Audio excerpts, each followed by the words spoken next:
Primeira carta de São João, capítulo 13. Vejam que prova de amor o Pai nos deu, sermos chamados filhos de Deus, e nós de fato o somos. Se o mundo não nos reconhece, é porque também não reconheceu a Deus. Amados, desde agora já somos filhos de Deus, embora ainda não se tenha tornado claro o que vamos ser. Sabemos que quando Jesus se manifestar, seremos semelhante a Ele, porque nós o veremos como Ele é. Romper com o pecado. Todo aquele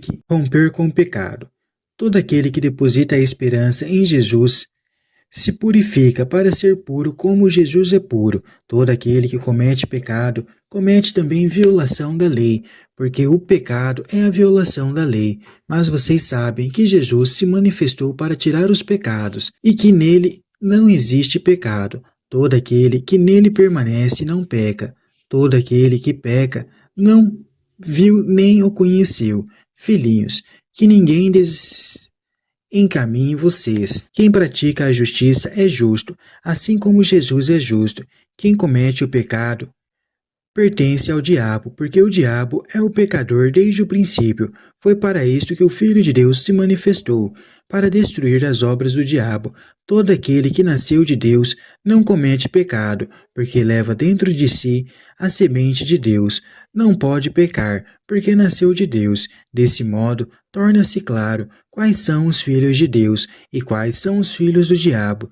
Todo aquele que não pratica a justiça, isto é, que não ama ao seu irmão, não é de Deus. Praticar o amor, porque esta é a mensagem que vocês ouviram desde o princípio, que nos amamos uns aos outros, não como Caim, pertencendo ao maligno. Ele matou seu próprio irmão, e por que o matou? Porque as obras de Caim eram más e as do seu irmão eram justas.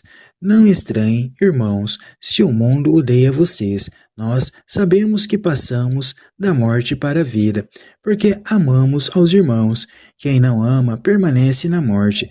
Todo aquele que odeia o seu irmão é assassino, e vocês sabem que nenhum assassino tem direito de si. Compreendemos o que é o amor, porque Jesus deu a sua vida por nós, portanto nós também devemos dar a vida pelos irmãos.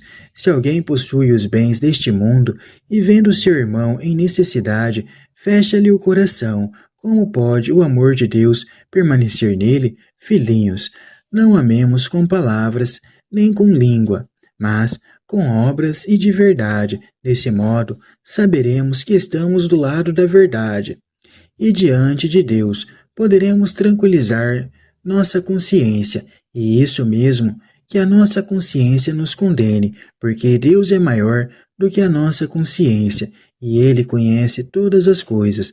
Amado, quando a consciência não nos condena, sentimos a confiança para nos dirigirmos a Deus e recebemos tudo o que lhe pedimos, porque cumprimos os seus mandamentos e fazemos o que agrada a Ele. E o seu mandamento é este, que tenhamos fé no monte de seu Filho Jesus Cristo e nos amemos uns aos outros, conforme Ele nos mandou.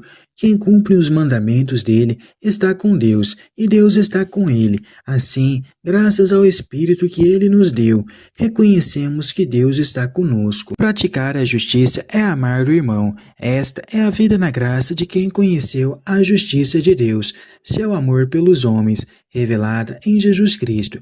Quem não ama o irmão pratica a injustiça, isto é, está do lado do diabo e vive no pecado, que é odiar o irmão. Esse ódio, porém, não é apenas sentimento interior e princípio de vida que rege todo pensamento e ação, e se manifesta através de preconceitos, separatismo, exploração e opressão. Com Jesus começou a era da justiça. O amor ao irmão leva a relação à comunhão, a partilha e a fraternidade. O dom do Espírito produz nas pessoas a contínua memória e compreensão sobre a pessoa de Jesus. É o Espírito, portanto, que gera a fé em Jesus, e fé é compromisso que produz a vida nova. Essa vida, porém, não se traduz apenas por um conhecimento intelectual, mas pela prática do mandamento do amor, que não significa apenas amar com sentimento e com afeto, mas através de ações concretas promovam a vida e a liberdade dos irmãos. A prática do amor não tem limites, pois devemos amar como Jesus amou, assim como ele foi até o fim, dando sua vida por nós. Também nós devemos dar a vida pelos irmãos. O Evangelho não pede que sejamos perfeitos para depois amar. Pede-nos, sim, que amemos concretamente, certos de que Deus é maior do que a nossa consciência e compreende e perdoa todas as nossas imperfeições.